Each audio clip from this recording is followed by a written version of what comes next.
Good morning and welcome to the Maker's Mindset. Kamala Mukarabo Masemola. But you know me as K-Mass for the masses, and we are back for the new year. I'm hoping Guti 2025 for Peterate so far. Either way, I'm going to make sure that I treat you well for the rest of this year with some amazing guests, some amazing conversations. Because you know one thing about us here on Maker's Mindset, we're all about understanding the mindset of the maker. And also, just to put it out there, if you happen to be an upcoming artist who's watching now, or an upcoming anything, here is where we have the big shots who are here to tell you their stories so that you can be able to get something from it. So now, as you can see the vibe where we're at right now, we're at Weed Lovers Market. Weed Lovers Market is perfect place to just come through to, well, obviously the name is self-explanatory. If you want to get some food also, there's some great food, great vibes. It's a great venue, right? So please make sure, before we get into this conversation, before I introduce my dope guest, make sure that you follow us and also share this video, subscribe, because we are going for 1,000 subscribers. Yes, let's run those numbers up. So please subscribe and make sure you hit that notification bell so that you get the notification whenever we drop our episodes. Now getting into it, the men of the moment, Ibuda Yasenyanga. You know what I'm saying? Besides him being a Buddha Yasenyanga, this guy is actually my brother. You know, Lolli Native. Please help me welcome the Buddha. Skip and Brian. I'm good, Sister Unja. Nyapila, man. So I also just want to make it clear, Uti, Mina no Lolli have had quite a few conversations before, and I think he's reached big brother level or status to me, because if you've seen any of our videos from the Share Buttons launch, Lolli, you actually performed at the launch. Yes. We've been part of this journey together. I remember from years back when you were starting also, not too long ago, but about 2-3 years ago, when you were starting being more busy and more prominent here in Johannesburg. Yeah. That's where we met, right? Yeah, that's where we met. So let's talk about vibe, Yaga Lolli Native, for example. Before we get into the deeper chats, if you were to wake up Ksasa with a new superpower, we know Guti, one of your superpowers is making music. You are a rapper, you are an actor as well. That's something that you ventured into quite recently that we absolutely love you for, right? But now, Mangatu Yavuga Ksasa, and you are doing something completely different. What would that thing be? That'd be a pastor. Umfundisi? Yeah. Why is that? I find that very shocking because according to research, you grew up in a Shebeen. Yeah. So how does a young boy who grew up in a Shebeen get to a point where he's like, hey, I'd want to be a pastor? You know what's funny? Is that when people are drunk, they're actually more closer to God. Like when we say, you can't lie when you're drunk. Yeah, have you noticed whenever people are really drunk, they start singing gospel songs? Yeah. You know, like at that. So it's always been my dream, being a pastor. So I wish it's going to happen one day. But yeah, if I had superpowers, I'd be a pastor and just, you know, I like how people in church believe. Besides the negative side of fake prophets and whatnot, but I like how people in church believe. Yeah. That isn't so long. I like how people in church have hope, and I like how they show up. Yeah. Every Sunday they show up, prayer sessions, they show up, and that is life. Life is about showing up, and no matter how tough things are, people just keep showing up. So now speaking of showing up, Lolli Native magavuke kuseni, and now it's time for you to show up. Obviously, you are at a level where you've got management, you've got a to-do list probably, you've got things that need to be done in the day. When Lolli Native wakes up in the morning and he says he's going to show up, what's the procedure? I show up. I wake up and I show up. I'm a father. I'm a man of the house. Before I'm an artist. Yeah. So I first show up at home and then I show up at work. I like being early. You're a punctual guy. You feel on time, nalana futhi. Yeah, I always try to be as early as possible so that you can get into the vibe, you know. Yeah. If I'm performing at 10, I'll probably arrive at 9. Just stress out the audience. And if I have to change any song because of the mood, I'll do that. Yeah. That's me. Okay. So I'm sure when you are showing up and you are doing Zonki's in Desi Raiti, you are getting more gigs, you're getting more opportunities. I want to know about one of the most memorable moments of your career yako. Because you've performed even outside of South Africa. You've been to Botswana, right? Nabu Futi, a couple of other places. I've been to New York. International? Yeah. I've been to Namibia. Been to Zimbabwe, Zambia, Lesotho. I've been Eastern Cape. Yeah. The most memorable one. Kuzo zonke lezi where you're like, oh, Marakumbula that day. The most memorable for me is having my own show in Eastern Cape. Okay. What made it so memorable? What happened, Kuleo show? Were you like the only, was it like one of those one-woman shows or one-man shows like Aboma Cats, basically line-up, nama artist amaning, or was it a Lolli Native? No. I love performing. Like out of all the elements in music, my favorite is the time you go on the stage and perform, because also you can't fake the reaction. Yeah. It's either people like it or they don't. I understand. And yeah, you can have bad days at the office, but for me what made it special was performing for my people. You know, because for me it's very important what I say in a song, because I mean it. Yeah.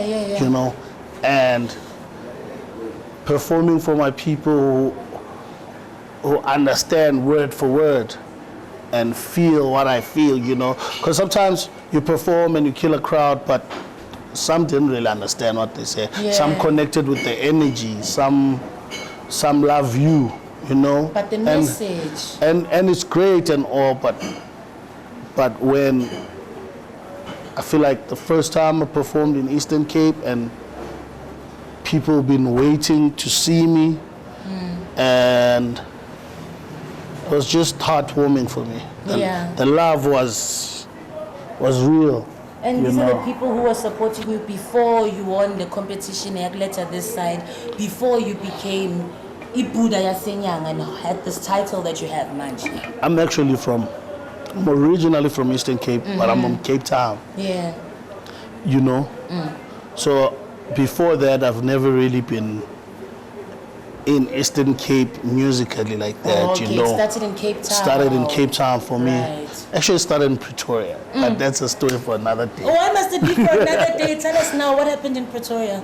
I moved to Pretoria, so I'm from Cape Town, but I moved to Pretoria, and that's where it started for me. Okay. So I'm trying to get a vibe yakona. Mawfika lana. Uloli comes from Cape Town, he gets to Pretoria. Is it a matter of, hey, I'm calling up my homies, let's go into the studio? Or like, did you meet someone? Was it a sci-fi rap battle? No, I was visiting. Okay. I was visiting, and then I just fell in love with the scene in Pretoria at the time. Met amazing guys in Pretoria. Was in a crew called Mapak Shop. Met homies like Pakzito. Benchmark. Oh, the scene was like, it was lit. It was crazy at the time, and I was like, Yandon, and the Ambab, and that's why. And I stayed. Went back home, fixed my stuff. I stayed. So I'll always say my career started in Pretoria. Yeah. And then the acting career. Yes. The rap career started in Pretoria. Yes. Acting, ungene kanjani lapho? Acting was always a dream of mine. It was always a dream of mine, and when the opportunity arose, I grabbed it with both hands. Yeah. You know, I'm even doing a lot more now, studying the acting side and equipping myself for bigger roles. Yeah. Yeah, because you must learn whatever you want to involve yourself in. You must do so much research, you know, and understand it. So it started as a dream and motivation from home, because you know, we always need people who motivate us, and as artists, because we're sensitive about these things. I was so scared getting into it, you know. But anxiety is a thing also. But when they said at home, yo, you can do this, I was like, I can do this. Yeah. You know, I feel I can do this. Yeah. Yeah. So I'm an actor now as well. Yeah. I love that. Very soon you're going to be a pastor and all that. But before we get to that level, Nem, I want us to go into the conversation of family. Yes. Right? There's someone who's tuned in right now who is trying to understand your mindset and what pushes Lolli Native and pushes the drive yako. And when we do our research about you, when we listen to your music, when we look at your socials also, Lolli Native is a family man. Yeah. Children first, his woman first, you know.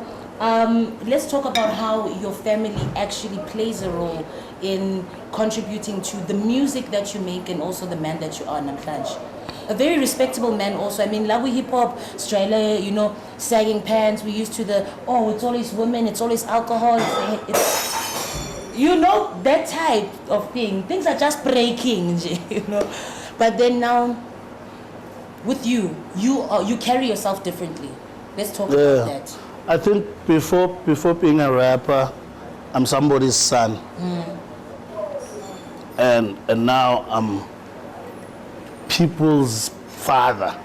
Pillar of strength. Do you understand? Yeah. And hip hop for me was always just about motivating others, healing others, and also healing myself, you know. Yeah. And then thank God it became a career. But my family is always first, because that's where my strength comes from. You know, if I wake up in the morning, say, yo, go be great, my day just brightens up. Let's say you have a gig now, you are performing at Eastern Cape, which is your favorite place, or you are performing in Botswana. You get a call, you call E.T., Mamela Lolli, something just happened with one of the family members, someone is sick. What do? Do you leave it, or do you know someone's going to handle it and you deal with it later?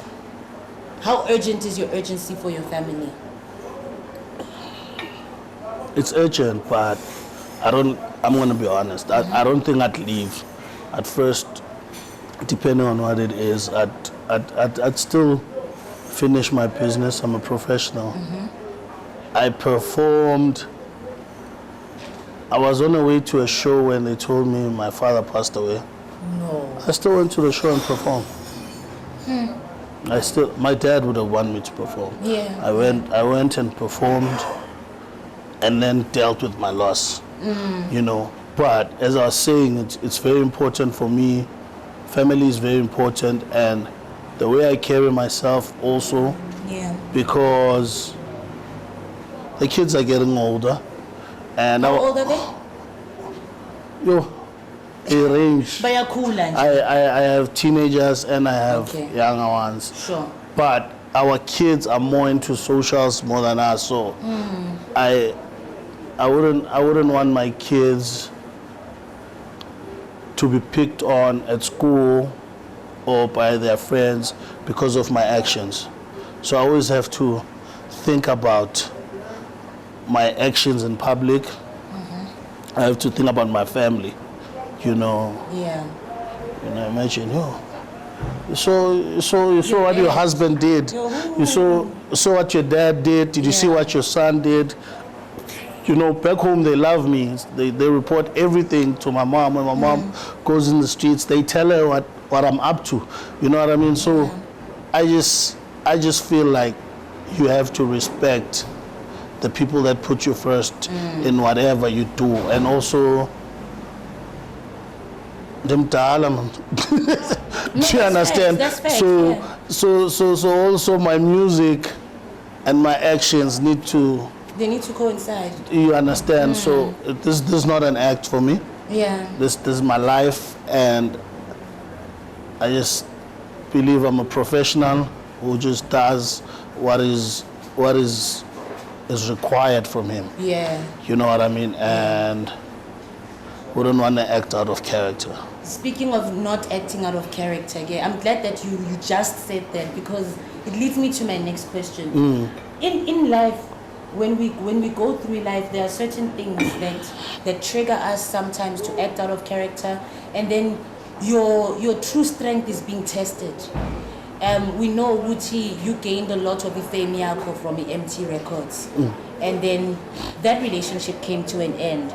But when it came to an end, there were a lot of eyes and there were a lot of ears and people wanting to know, Wuti, how is Lolli Native going to move after this?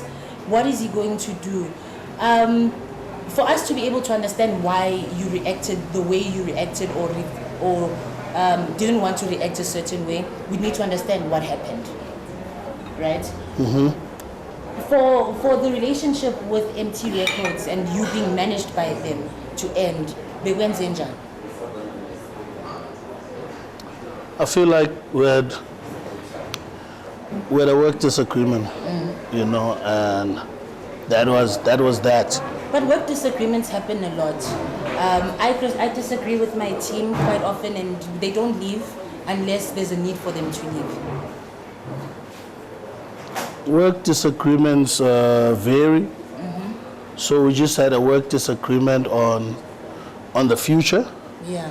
And the future is very important to me, you know, and I guess it was important to them, and because of that, the relationship ended. And I'm very grateful of the time I spent there. I feel like I strongly believe it changed my life. Yeah. It put me on another level as an artist, as a brand, and just as a person. I've learned so much. And when it came to an end, it was also a thing that it's time, regardless of how it happened. But for me, it was like, I believe in God, and God makes things happen the way they happened, and there was no fighting. It was like, this is now time to take everything you've learned in between to go further. You know? This is why I'm asking the question, because you dealt with it in such a dignified way. Yeah. And even after leaving Emtee Records, Lolli Native is a brand in itself. You are literally your own artist. We'd be on Instagram, we see Nguti, you're performing at certain events, at certain things. So you still have a direction. Do you have new management now? Or how are you moving? Yeah.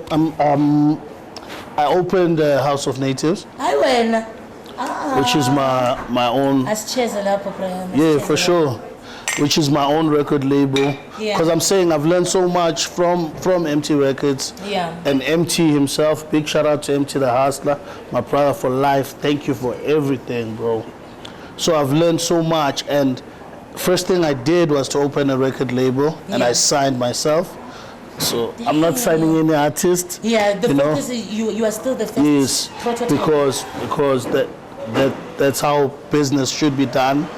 I started with the business side, and then gathered a team, and we're working, you know. And also I believe that when someone gives you a torch, the only way to make them proud is to succeed. Do you understand? And hopefully also use that torch for other artists, you know. But the only way to make a person proud is to use all the opportunities you were given and shine. Absolutely. Yeah. And you are shining in. So definitely I have no bad blood, only gratitude, you know. Only gratitude, because I think that was the greatest time of my life as an upcoming artist, and also the growth was amazing, you know. And now we're here, greater heights. You know, I'm about to release my second studio album. Oh! It's called Amandla. And the reason it's called Amandla is partly that because I think at times we forget the people that are there for us. The album is dedicated to everybody that's been there for me and saying, Zandla ziyakezana, and with a lot of hands pushing you, it's only power that can come. That's why it's named Amandla. And I also did some extra research there. You got it from your sister's name, Amanda. Yeah, I like that, yes. Yeah. So it was supposed to be Amanda. Yeah. Because, she's my number one fan. Man. Yeah, but you had to make and the support. and others. Yes, and then also like, there's more. I draw inspiration for her, but there's so many people. You know, even though the album was focused on saying thank you to her, you know, but also I got my kids support me, I got my nephews, my nieces, I've got the love of my life who supports me in everything I do. You know, I've got my mom, I've got my uncles, my brothers, and my friends, you know, and to me that's power, because the greatest gift God can give you are the people in your life. Yeah, and there's nothing bigger than that, because that's where your opportunities come from. That's where your helping hand comes from. That's your first line of support. Yeah. The people in your life. No, truly, truly indeed. Uyazi, Lolli, there's, I don't mean to pry, but I want to know ukuthi, okay, but there's, as much as I'm sitting here next to you, and khona lo bukele, uloku uyaskipha uthi, okay, when are they going to get to the point? When are they going to get to the point? But then the point is to celebrate you. Yeah. To talk about Amandla that's coming up, but also you find with a lot of artists, they don't know how to deal with fallouts. Yeah. You know what I'm saying? Yeah. And for us to be able to listen to you and how you dealt with your fallout, we need to know what caused it. So when you say it was because of a disagreement. Yes. The future. Please break that down for me. Like how? Okay, so yeah, KMS, I'm gonna be you now, ne? We were role playing now. Yeah. Sure, yeah, KMS, Yazi. This one time we went and me and Hustler had a meeting, and Hustler I can't do this, or he doesn't want me to go and perform there. And I was like, no, but you can't tell me that because I'm my own brand. And he was like, Haibo Ganjani, because I made you who you are. And I was like, Haibo, you didn't make me who I am me. Was it a disagreement like that? No. Okay. That's why I'll give you the chance to explain it yourself. Because you're a public figure. We want to know what's happening, because we were there when things were nice. When they're not nice anymore, we must know. No, I think it's even less complicated than that, you know. I needed to expand. Okay. You know, I needed to expand, and the expansion was expanding was not part of my contract. Okay, but it's what you desired as an artist. It's what I desired. Okay. And there was that with you. So if you're expanding the way you want to expand, we don't agree with that. And it's just business. That sounds like it sounds like steady business. It doesn't sound personal. Yeah, but what also was a blessing is that the current contract was finished. Okay. So we're about to sign a new contract. Oh. That's all. Okay. So the new contract wasn't renewed because we are not aligned anymore. Yes. Okay. That's all. Like, I feel like we spent so much time together. We made so much music together that nothing could have made us Can we expect a feature here from Emtee on Amandla? Yes, for sure. Emtee the Hustlers featured on Amandla. That's my brother for life. Oh, man. okay. Yeah, It's all love. Big shout out to him. We did a lot of music together. Yeah. So which other features can we expect on Amandla just before we wrap up? Just Chief from ATM. We've got Younger Chief on the album. Oh. Yes, sir. Yeah. Eastern Cape, what up? Yes, I told you about this, you know. Yeah. And obviously, I always make sure that, because I was given a torch, in every project I make sure there's a project where I give somebody else the torch, you know. Yeah. If you look at Evangeli, we had a song where we had Blue K. Yes, I remember the young lady from Yes, so that was this kind of song. We had Blue K, we had Soul T on a song called Buddha of the Year. Soul T Jan. Soul T Jan, nice, yes. Okay. So on this one, we have K-Wax, dope vocalist from Cape Town. Yeah. We have K-Wax and we have Emtee who's a gospel artist, you know. So yes. Oh, you are going into that gospel and pastoring. I've always been music. But if you think about it, I've always been number one, there. the name of the album alone. Thank you. Yes. No, I understand. So we've got a song. It's called Umoya. Yeah. Featuring K-Wax and Emtee. Yeah. Please look out for that. And definitely Amandla is also about Spaza Power. Yeah. Spaza Power, I'm a Xhosa hip hop artist. I can never run away from that. I'm a Spaza artist and I always put it first. And I always rap it wherever I am. Yeah. And the mission is to put Spaza to the world.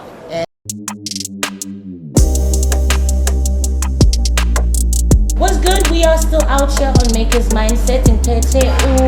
Lolli Native over here. We're still chatting. We are back talking about his mindset because he is the maker, right? We've gotten into you, your music, the family, the management, you being out there in the world, and now let's actually talk about the world, right? For sure. I want to know how important it is for you as an artist to be aware of the things that are happening outside in the world. Like, sure, a lot of your content, a lot of your music has, there's some spiritual messages there, motivational messages and all that.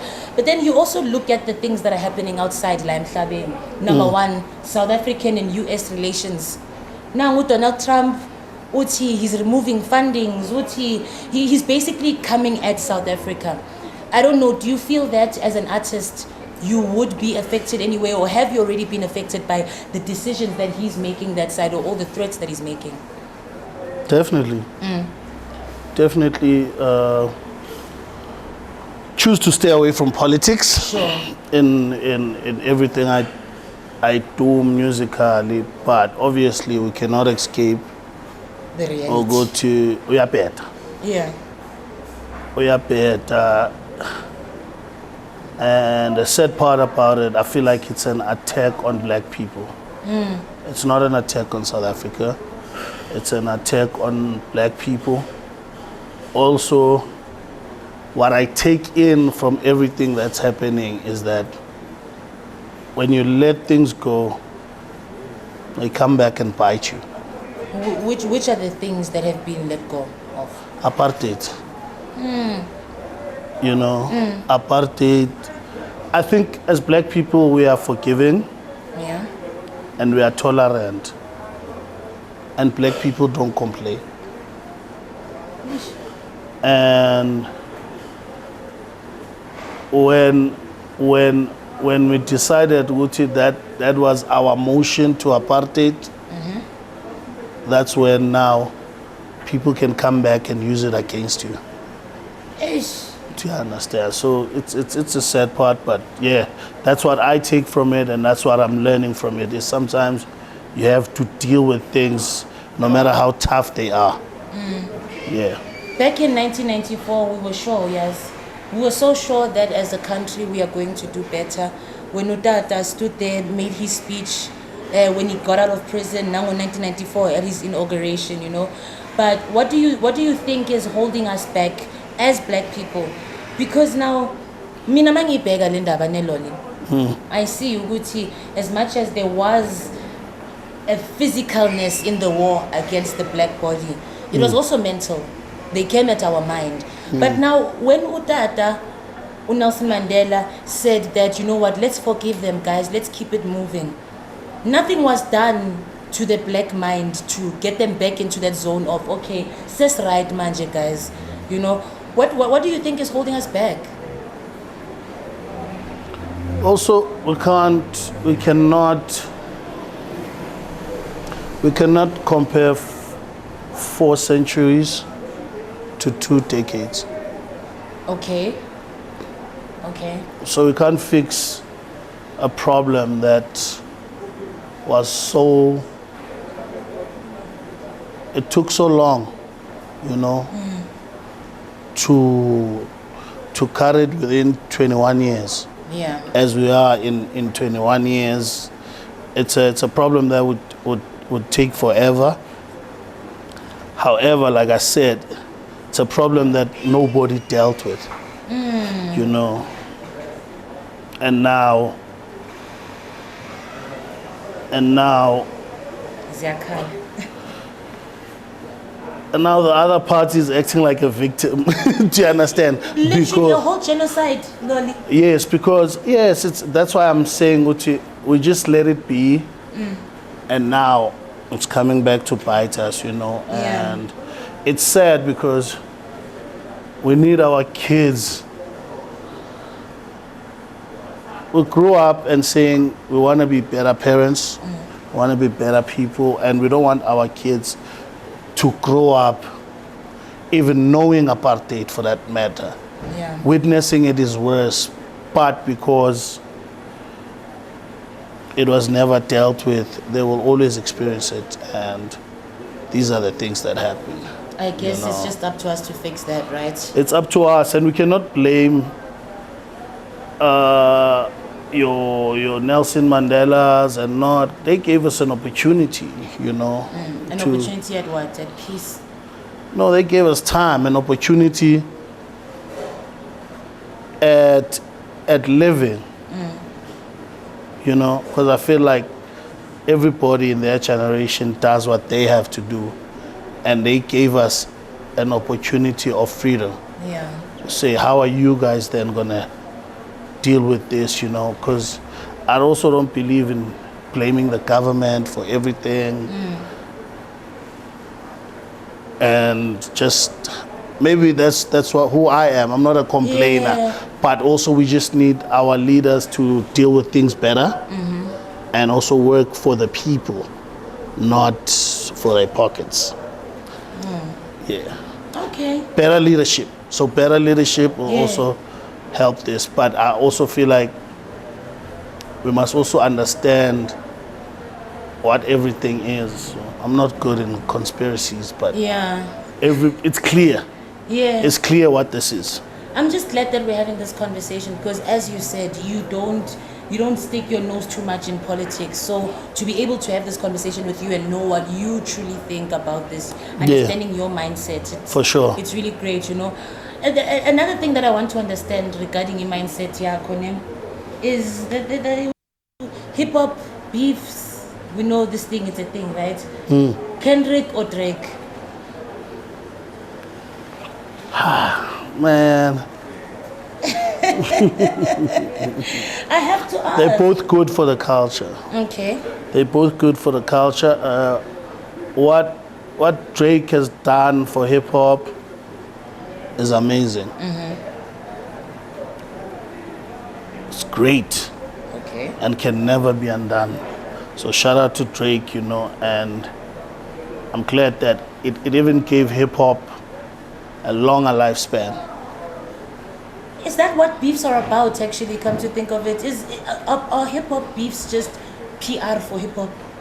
No, I'm talking about Drake as an artist. Oh, it gave his career a longer lifespan. He gave hip-hop a longer lifespan in terms of making music. I mean, before Drake, everyone was hard. But he said, listen, here's another avenue. Yes. You know, and what Kendrick did for hip hop, it's amazing. So who are you quoting? Because he always reminds us what hip hop is. You know, and that's the definition of hip hop, expressing yourself. And if you want to go against the best, you go against the best. So shout out to both of them. But when people were coming at Kendrick and they were saying Gucci, like that whole his halftime Super Bowl performance was just whack, because out of the entire catalog that you have from K Dot days to now, this is what you could come up with, the diss track. I feel like okay, me personally, I follow and support South African music. Sure. I don't talk about international beefs. But also, what was dope about Kendrick's performance is that he performed his current songs. Nobody can do that. Everyone wants to perform the biggest hits. Yeah. But he went there and performed his current music. Shout out to that. If we were to talk beefs back here in South Africa, there was one beef that was happening, but I just feel like that one was so PR because of how quickly they fixed it. It's just that the name is too close to home. But Big Zulu and Emtee, they were beefing. There was the 150 bars. There was the song after 150 bars that Big Zulu made, the diss tracks. And like it seemed like a proper beef. Emtee's like, nah, this guy's whack. I'm not gonna make any music with no whack nigga, you know. And then all of a sudden they're making a song together. But does that not un-hip hop? Hip hop, Pella, it means if we're beefing, we're gonna beef forever. Imagine if we're saying sorry and now we are shaking hands and now we are in studios. Let's remove your personal relationship from the hustler. Let's talk about this beef also. What do you think of it? Not as family of him, as a viewer, as an observer. No, actually, Big Zulu's my brother, man. Okay. No, come out on we was on a come up together. Yeah. Emtee the Hustler is my brother for sure. So according to that beef, I'm just happy my brothers got together. Yo, we're just happy to have you here, Lolli. We're just happy to have you here. Shout out, man. Big shout out. I'm happy to be here. Yeah. Shout out for having me. Like I said, the album Amandla is about to drop. 13 songs. And it will show the growth of Lolli Native. It will show where we are musically. And for me, it's so important to bring out quality over quantity. Yeah. Just remind everybody what hip-hop music is about, and remind the world what Xhosa hip-hop is about. Spaza for sure, Yes. you know, and coming for everything. Yeah. I love that, Lolli. Anything that you'd like to say to the person who's behind the screen, who's just watching, and they're like, even me, I want to do that. Even me, I want to carry myself like this man. I want to be a dignified artist or a dignified entrepreneur, because you're an entrepreneur now too. I mean, you're a businessman with his own record label. How do you motivate and empower this person? Respect yourself, respect your art, because there's some doors that can only be opened with respect and not your talent. And don't give up on yourself, man. Don't ever give up on yourself. Don't go with the wind. Do your thing and keep going. Yeah. And I love how everything that you've just said is evident in all that we've spoken about today, because you are practicing what you preach. Always. Amen. This is how we understand the mindset of the maker, our maker being Lolli Native Namhlanje. Thank you so much for tuning in. Please make sure, if you have not subscribed yet, do it now. It's just that I don't have my water here anymore, but I was going to pour the water here and just be like, may the share button and maker's mindset grow like this plant. We're going to 1,000 subscribers. Follow us on the socials. On Instagram, we're at the share button. Same on X. Check us out on TikTok as well. Do the things. Share this video and make sure that the world sees this greatness. And don't forget to follow my journey, man. Lolli Native. I'm on TikTok. I'm on Facebook. I'm on Insta. And I'm on X. It's Lolli Native. It's Lolli_Native. And the music is available on all the platforms. YouTube, Spotify, Apple Music, ndibala ntoni na. Follow the journey bafethu. Amandla dropping soon. You already know what it is. Mawuthi ngicabanga ukuthi uribhakaniyo, what's going Of on? course. Oh, there. Bengisithi X kodwa of course ngilibhakaniya. Hint, hint, nudge, nudge. The best in Yeah, Africa. Catch us on the next episode of The Maker's Mindset. It's all love. Respect yourself. Love yourself.